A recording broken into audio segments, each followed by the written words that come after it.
સમાચાર મળી રહ્યા છે। બેલારૂસમાં ફસાયેલી નવસારીની મહિલા જેના દ્વારા ગંભીર આરોપ લગાવવામાં આવી રહ્યા છે। નવસારીની મીના જોશી દ્વારા એક ખુલાસો કરવામાં આવ્યો છે।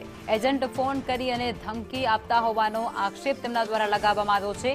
મીના જોશીએ ભારત પરત ફરી અને લડતની તૈયારી પણ બતાવી દીધી છે। મહિલાની મદદે હવે સ્થાયી ગુજરાતી યુવાન પણ પહોંચી ગયા છે અને તે પહોંચતાની સાથે જ આ મોટો ખુલાસો થઈ રહ્યો છે। સુરત, વડોદરા અને ભરૂચના યુવાનો પણ ત્યાં ફસાયા છે। બેલારૂસમાં ગુજરાતી યુવાનોએ તેમની મદદ કરી હતી, તેમની મદદ કરવાની પહેલ પણ કરી છે। યુવાનો એ એજન્ટોના પાપે મુશ્કેલીમાં મુકાયા હોવાનો દાવો તેમના દ્વારા કરાઈ રહ્યો છે। અનેક લોકો જે બેલારૂસમાં ફસાયા હોવાની પણ યુવાનો દ્વારા દાવો કરવામાં આવી રહ્યો છે, ત્યારે આ એક મોટી ઘટના કહી શકાય। મીના જોશી નવસારીની રહેવાસી છું।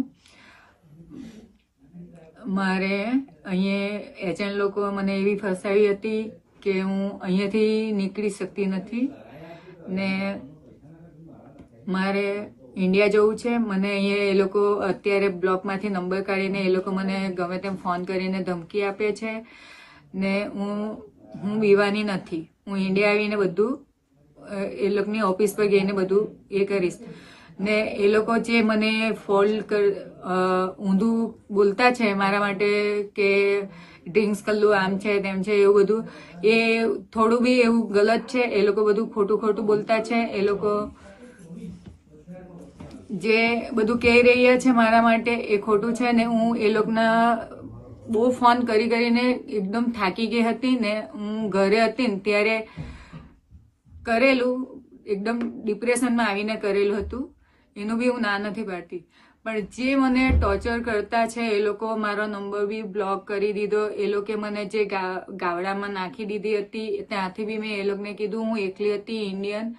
એ લોકો મારો ફોન જ નહીં, જોબ જ હરખો નહીં આપતો। મેં એમ બી કીધું હતું કે મને બીજી જગ્યાએ મને જોબ આપો, તો પણ એ લોકો મને જોબ નહીં આપી ને બધાને ફોન કરીને થાય કે જે એમાં છે મારો ફૂઈનો છોકરો, એમને મેં 5:30 નહીં ને મને એવું કીધું હતું કે તમને ફ્રૂટ પેકિંગમાં જોબ છે, તો પણ મને ફ્રૂટ પેકિંગમાં અહીંયા જોબ જ નથી ને મને 60-80 હજાર સુધી પગાર કીધો અને ઓવર ટાઈમ હાથે મને 90 લાખ રૂપિયા પગાર કીધો હતો, એ બી નથી ને જે મને જોબ કીધી હતી ને તો હું હજુ બી કરવા તૈયાર હતી।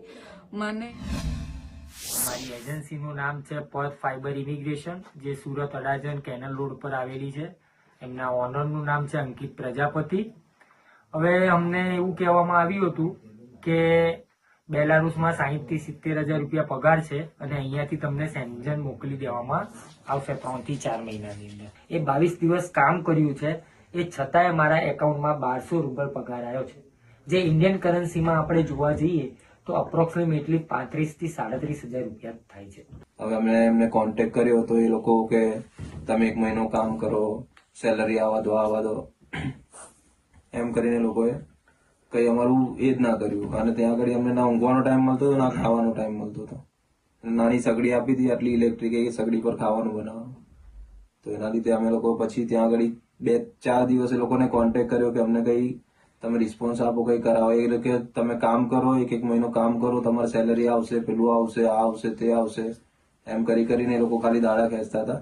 એટલે પછી અમે જોબ છોડીને ત્યાંથી અહીંયા સિટીમાં આવીને અમારા ખર્ચે અમે લોકો અહીંયા આગળ વિઝા ને એવું અમારા ખર્ચે અહીંયા બીજા લગાવ્યા। અને મને ફરહાનભાઈ એજન્ટનું નામ છે અને રોયલ કન્સલ્ટન્સી છે બરોડામાં। એમણે મને એવું કીધું કે તને બેલારૂસમાં મોકલી આપું, ત્યાં મેડિકલમાં તારે જોબ મળશે, મેડિકલમાં તારે વર્ક કરવાનું।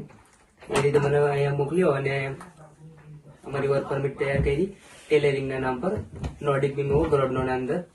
પણ હું અહીંયા મિન્સ્કમાં ઉતર્યો એરપોર્ટ પર, ત્યારે મને ખબર પડી કે મારે અહીંયા મિન્સ્કમાં જ રહેવાનું છે ને અહીંયા